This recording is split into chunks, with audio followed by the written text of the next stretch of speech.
Hola, soy Cirilo Rivera García, responsable del área de atención a las masculinidades e interculturalidad de la Dirección Institucional de Igualdad de Género de la Benemérita Universidad Autónoma de Puebla. Bienvenidas, bienvenidos y bienvenides. En este programa reflexionaremos sobre la importancia de involucrar a las y los universitarios en la promoción de la igualdad de género y la no discriminación. Iniciamos debate desde la academia.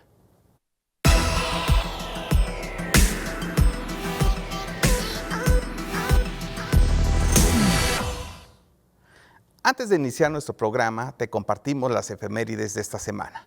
El pasado 23 de septiembre se conmemoró el Día Internacional contra la Explotación Sexual y el Tráfico de Mujeres, Niñas y Niños, el Día Internacional de las Lenguas de Señas y el Día Internacional de la Bisexualidad. El 28 de septiembre se celebra el Día de la Cultura Científica. Además, se conmemora el Día de la Despenalización del Aborto en América Latina y el Caribe, el Día de Acción Global para el Aborto Legal, Seguro y Accesible. Para el Estado de Puebla, la interrupción legal del embarazo ya es ley. La igualdad de género nos permite un trato digno y de respeto hacia las personas, lo cual es un derecho que gozamos y se encuentra sustentado en el artículo 1 y 4 de nuestra Constitución mexicana. Por ello, queremos hablar de este tema con jóvenes universitarios que hoy nos acompañan. Así que le damos la bienvenida a nuestra invitada e invitado. Hoy se encuentra en este estudio Jennifer Hernández Muñoz y Luis Fernando Velázquez Sandoval. Son estudiantes de la licenciatura en Sociología de la UAP. Y pues bienvenida, bienvenido. Hoy vamos a hablar de un tema que de repente pensamos, ¿qué tanto es de interés para los chavos y chavas universitarios de nuestra universidad? Hablar de temas de igualdad de género, cultura de paz, masculinidades, y entonces se abre toda una serie de temas con relación a esto. Y me gustaría iniciar con esta pregunta, ¿no? ¿Qué implica hablar de igualdad de género desde su vida personal y como parte de la comunidad universitaria? ¿No? Adelante, Fernando, y después Jenny. Ok. Bueno, primero que nada, muchas gracias por la oportunidad de estar aquí. Me parece de suma importancia el hecho de que nos invites y se haga este ejercicio. Y ya pasando a la pregunta, pues es una respuesta que creo que no se puede reducir a algo simple, ni siquiera en ninguno de los dos sentidos del aspecto personal y universitario. Digo, al menos desde mi experiencia, ¿no?, personal, la igualdad de género sí es un tema muy complicado, muy controversial, está atravesado por muchos otros temas que también abordamos desde la sociología, pero ya particularmente siento que en este sentido sí se me hace complicado, no sé, emitir un juicio respecto a que, no sé, tener temas más complejos de si existe, no existe, o de qué manera existe y en qué espacios existe la igualdad de género. Pero, no sé, al menos desde mi experiencia ya de vida, pues sí he estado en constantes situaciones en las que, más que hablar de tema de igualdad, incluso ya igualdad de género en específico, pues se ven muchas situaciones de discriminación. O sea, yo lo transpolaría a la contraparte. Mi experiencia con la igualdad de género se ha basado en el contraejemplo, por así decirlo. En esta situación de que, bueno, hay situaciones, yo como una persona que fue criada mayormente por mujeres, pues he estado mucho en contacto con estas situaciones de discriminación hacia la mujer, ¿no? Pero eso también me ha llevado a mí desde la propia carrera de sociología a analizar el de dónde viene esta discriminación, que pues es sistemática, es muy amplia y está atravesado por muchos otros temas, pero al menos sí, volviendo a mi experiencia, pues no sé, mi mamá, tengo una madre soltera, ¿no? Entonces eso también predetermina que yo pase por ciertas situaciones en las que pues de una manera muy marcada o tal vez no tan visible, se puede dar un acto de discriminación, ¿no? Esta norma que se tiene acerca de la familia tradicional y todo, predetermina que, pues, no sé, desde muy chico yo me cuestione ciertas cosas, ¿no?, respecto a esta equidad de género. ¿Por qué suceden las cosas que suceden, por ejemplo, con mi madre, ¿no?, que es el ejemplo más próximo que yo tengo y el que más tengo interiorizado, ¿no? También me gustaría como explicar esto de que no, o sea, se asume mucho que por ser hombre no en esta posición hegemónica no se tiene una susceptibilidad a la discriminación. Sin embargo, también o sea, no podemos nada más reducir eso de que, bueno, eres hombre o eres mujer y eso predetermina que estés sufriendo cosas muy puntuales de discriminación, pero al menos sí, mi experiencia con la igualdad de género ha sido muy marcada por esto, por los contraejemplos, por donde no está. Ya pasando a lo académico, pues siento que al menos en la universidad sí hay una diferencia con el mundo de afuera, ¿no? Siento que es un espacio mucho más accesible, sin embargo tampoco está exento de que pues muchas de las cosas que nosotros traemos como vivencia, como alumnos o como, no sé, personal docente, en algún momento pueda llegar a suscitarse un acto de ese tipo, ¿no? O sea, por más que se intente tener estas pautas de igualdad, de respeto, invariablemente en algún momento no nos damos cuenta, lo tenemos tan normalizado, tenemos normalizadas muchas cosas que nos impiden ver la amplitud y nos impiden llegar a un estado de igualdad o equidad de género. Eso sería como mi experiencia. Jenny, de repente, bueno, no de repente, o sea, parece que se coloca el tema de la igualdad y entre los compañeros, de repente, ay, otra vez van a hablar de igualdad, ¿no? Sin embargo, ustedes, las compañeras, lo cuestionan, están ahí, y porque hay cosas que ustedes también lo viven, ¿no? Discriminaciones, violencias y mucha serie de prácticas. Sin embargo, el colocar la categoría de igualdad de género desde lo personal hasta la formación como profesional, como en sociología, ¿tú qué reflexiones te ha ido dejando el propio concepto, pero también lo que vas viendo? ¿Qué cosas han ido cambiando? Porque les decía antes de entrar, ¿no? Bueno, mi generación la vivió de una manera cuando yo estudié la licenciatura en la UAP, ¿no? ¿Y ahora cómo lo viven? Yo creo que es importante retomar ese tipo de temas y creo que justo que se tome como las mujeres son las que más hablan de ese tema, deja mucho de lado que también participen demás personas, que también cumplen cierta responsabilidad dentro del entorno que se construye dentro de la misma universidad y justamente en nuestra vida cotidiana. También me hace replantear, justamente estábamos revisando las preguntas, y yo propuse que era más utópico hablar sobre igualdad de género porque justamente para mí supondría que tendríamos que tener igualdad de condiciones. Y revisando las condiciones en las que cuales uno se va construyendo, desde la familia, como mencionaba Fer, creo que revisando un poco de lo que he tenido de experiencia, he normalizado también ese tipo de violencia y he formado parte de que se siga perpetuando ese tipo de comportamientos. Y creo que es importante también que no solo se tome como que sea responsabilidad de las mujeres de revisarlo, sino también como todos en conjunto para revisar desde dónde viene y qué podemos hacer con ello.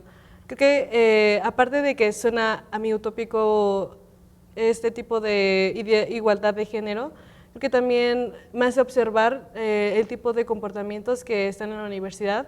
Por ejemplo, es diferente que yo esté estudiando y al fin y al cabo tenga que estar pendiente de que no se me violente, o sea, estar pendiente y darme cuenta y alzar la voz y seguir esparciendo más este discurso de que las cosas incómodas siempre son incómodas, de que si algo te hace sentir incómodo, lo externes, que también justamente platicando con Fer y con los compañeros, justamente esta idea de feminismo y todo esto, entiendo que es muy importante y entiendo que faltan muchas cosas por hablar, pero creo que también centrarnos en una perspectiva de solamente mujeres invisibiliza mucho lo que puedan hacer los compañeros o las compañeras o les compañeros con respecto a ese tipo de temas. Y creo que también sigue perpetuando que se marquen esos estereotipos y que se siga implementando como que la respuesta siga siendo lo mismo que ya estamos haciendo, pero polarizarnos más. Sí, fíjense, escucho a Jenny, escucho a Fer, y eso es lo más importante, y lo dijiste muy claro también, ¿no? Qué interesante es escucharles. Y por supuesto, hay algo que dices, claro, la igualdad de género es un proceso utópico, ¿no? Y claro, las prácticas de equidad son las que nos van a ayudar poco a poco, ¿no? No lo va a resolver. Sin embargo, aquí viene esta parte que para mí Se me hace, de repente pienso en mi generación, digo, bueno, ¿cuáles son aquellas resistencias que tenemos los adultos, sobre todo pensando en mis padres hombres, ¿no? Para afrontar, no solamente reflexionar, sino generar cambios. ¿Ustedes qué resistencias han encontrado en la población estudiantil para abordar este tema? ¿O de qué manera también se han promovido prácticas desde la igualdad de género, la no discriminación en los espacios universitarios? Es decir, ¿qué es lo que hay resistencias para entrarle? Y también hay que ver qué cosas están funcionando poco a poco. Por supuesto, no vamos a decir, ya por una charla se resolvió el problema, pero seguramente ustedes han notado cosas muy importantes en la facultad desde su propia formación en la licenciatura de Sociología. Bueno, al menos desde mi experiencia, sí ha sido como un proceso muy largo en el que yo le empecé a entrar esos temas, ¿no? O sea, de inicio sí se tiene como este temor generalizado del que para hablar de temas de género necesitas, o sea, estar bien fundamentado, porque no solamente puedes agarrar y decir lo primero que se te viene a la cabeza. O al menos es lo que nosotros desde la sociología sí también vemos, que se necesita informarse, se necesita tener este sentido crítico, pero muchas veces resulta en un ejercicio de autorreflexión que resulta un poco incómodo, o bastante incómodo, dependiendo, ¿no? Entonces, creo que esa salida del área de confort que tenemos de normalizar ciertas cosas y de no cuestionarlas, de estar siempre en el status quo, resulta una tarea sí, de no ser porque, por ejemplo, Jenny y yo estamos en esta carrera que se dedica literalmente a eso, a cuestionar el status quo, a develar estas cosas que permanecen ocultas, pues la verdad es que yo no hubiera tenido el acercamiento que tengo, ¿no? Justo ahora, y también en este proceso como de deconstrucción personal. Pero, por ejemplo, ya llevado a los compañeros, siento que sí existe este temor de tocar estos temas, sobre todo en hombres, porque sí se tiene mucho esta punitividad de que lo que tú digas será sometido a un juicio, pero es un juicio no constructivo, sino más destructivo. Entonces, el hecho de que tú empieces a hablar de estos temas siempre deriva en controversias, en contraposición de ideas, que no siempre se pueden resolver solamente como con una plática. O sea, creo que la mayor resistencia que yo veo es que no sabemos por dónde entrarle muchas veces. No sabemos de qué manera aproximarnos de una manera, o sea, yo diría, o sea, ya ahora con mi experiencia digo, pues es acercarte con respeto, es acercarte con la apertura de escuchar al otro, pero igual, o sea, eso no resuelve el hecho de que mucha gente sí le resulta muy confrontativo hablar de estos temas de manera personal. Entonces creo que en ese sentido es como la principal resistencia que yo veo, incluso en mis compañeros, ¿no? Del que, bueno, vamos a hablar de estos temas, pero vamos a tocarlos muy por encimita, ¿no? No vamos a profundizar, porque sí sería aventarnos una revisión mucho más extensa, profunda, incómoda.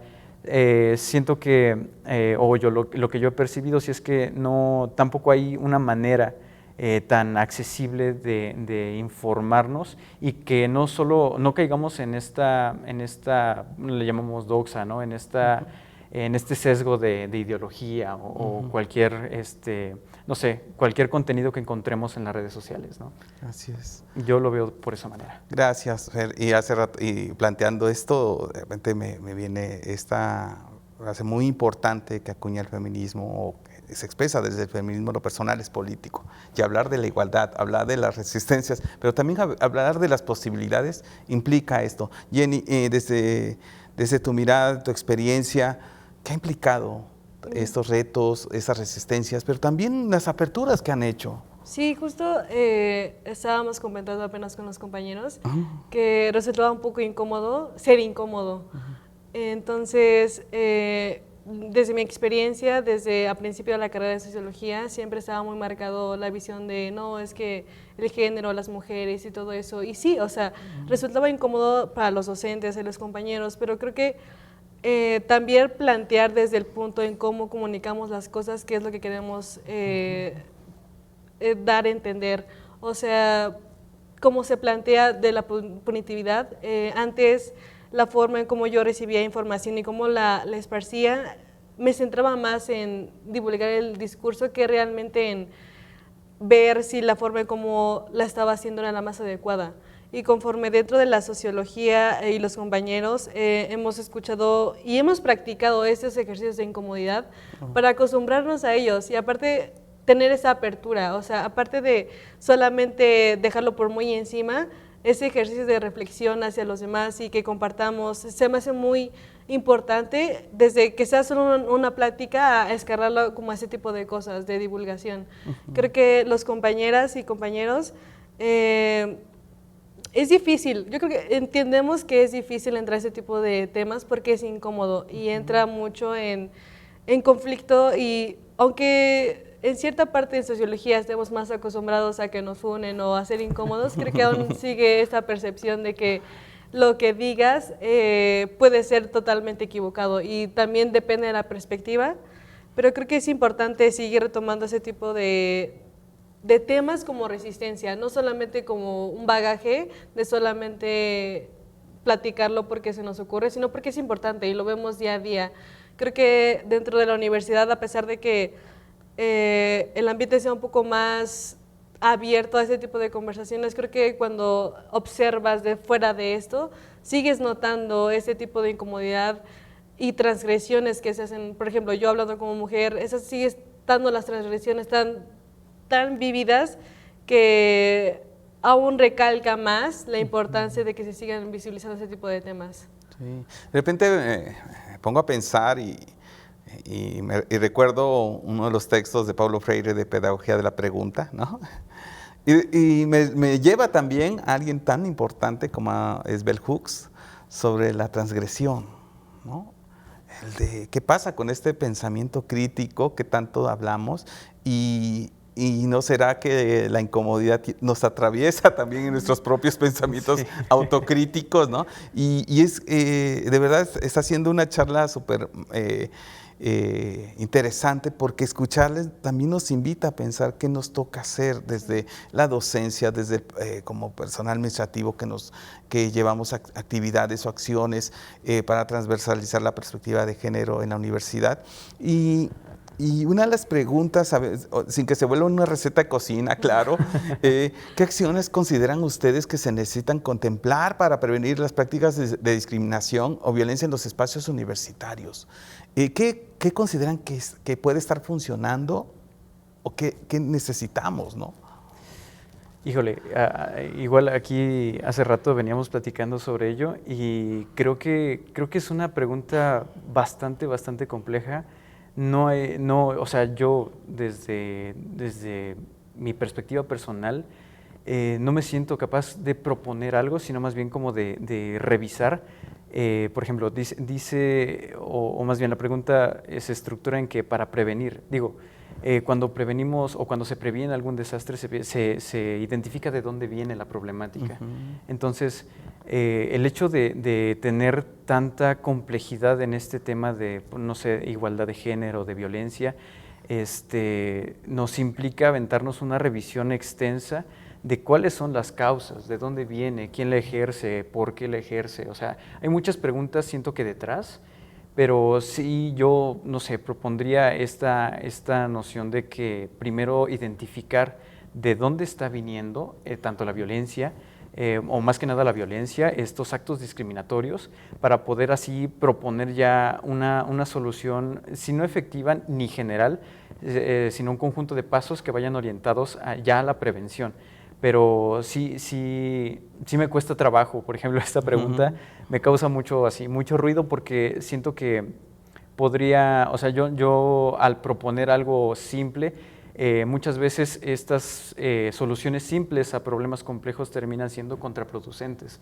Entonces, primero yo lo que propondría sería hacer sí un estudio extenso de las causas, de los porqués, estas preguntas que nos podrían dar más información acerca de dónde vienen las cosas, y sobre eso ya podríamos actuar podemos implementar pasos de prevención, de atención, para no caer tampoco en estas acciones apresuradas que muchas veces también terminan siendo violentas. Entonces, creo que lo primero que se tendría que hacer es eso, revisar, hacer mucho trabajo de investigación. Estos espacios también me parecen sumamente valiosos, el compartir estas perspectivas, ampliar el diálogo y pues sí, poner mucho sobre la mesa estos temas que pues ya hablamos, ¿no? Se resultan un tanto incómodos de tratar, pero que son necesarios. De lo contrario, no podríamos llegar nunca a una solución o un conjunto de soluciones que realmente atiendan al problema. Vuelvo a la violencia, o sea, la violencia no creo que sea unicausal, ¿no? O sea, que venga de un solo lado, sino que pues intervienen muchos elementos, ¿no? Podríamos estar hablando de que, bueno, en la universidad, en espacios muy específicos, se implementen medidas muy puntuales para atender ciertos actos de violencia, pero ahí no termina, ¿no? O sea, no solamente existimos en la universidad, sino también afuera. Y de lo que vivimos afuera también lo traemos adentro, o sea, no somos como entes delimitados por el espacio y necesitamos contemplar todas estas cuestiones que nos atraviesan desde lo individual hasta lo colectivo, ¿no? Y yo lo pondría en esos términos. Muy bien, gracias. Jenny. Yo creo, justamente me pone a pensar que tendríamos que identificar todavía lo que se considera como violencia y discriminación. Creo que se normaliza mucho en diferentes entornos la violencia y justamente esta pregunta me hace ruido, porque tendríamos que ya tener identificado qué es violencia. O sea, ¿desde dónde empieza la violencia? ¿Desde el acto ya físico de transgredir a otra persona o desde las ideologías que se tienen para discriminar a una persona? Y yo creo que por esto mismo justamente no tendría como tal pasos para erradicar la violencia o empezar a hacerlo, porque siento que todavía falta mucho para reconocerla. Y aparte de reconocerla, yo creo que dejar de normalizarla. Creo que también, hablando un poco del tema sobre el feminismo, sobre las violencias, sobre los feminicidios que están pasando, un profesor nos comentaba que detrás de tanta información que nos recibimos a diario, nos desensibilizamos a cierto tipo de temas y normalizamos cierto tipo de comportamientos. Entonces yo creo que deberíamos empezar a identificar y justamente creo que hablarlos y visibilizarlos es uno de ellos. Fíjense, es bien interesante cómo nuestras formaciones profesionales de repente, por eso decía, a ver, recetas no hay. O sea, definitivamente decir paso 1, 2, 3 y con eso resolvimos el problema, ¿no? Y ustedes como excelentes sociólogo y socióloga ya muy pronto, ya titulados y todo, están mirando esa complejidad.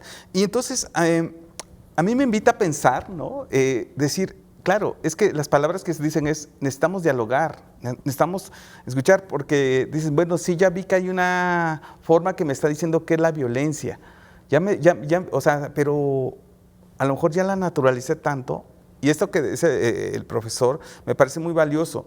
Tenemos tanta información que dejamos de distinguir con cuál coincido, y entonces ante una saturación, pues mejor me bloqueo. Y incluso hasta esto muy perverso lo que estoy pensando, yo diría, sin estas propuestas basadas en un modelo neoliberal, nos está impidiendo de tanta saturación llegar a la reflexión. Es una pregunta que me hago en este momento, aclaro, ¿no? Puede ser que esté equivocado y lo asumo desde ese lugar, pero creo que una pauta, no va a resolver toda esta complejidad y me queda claro que es empezar a conversar con las y los estudiantes, que en la Dirección Institucional de Igualdad de Género tienen todo el espacio para que conversemos, porque sabemos que no tenemos una respuesta única, pero si de verdad escuchándoles como el día de hoy, que de verdad nos vamos con una gran satisfacción, es empezar a conversar sobre esto.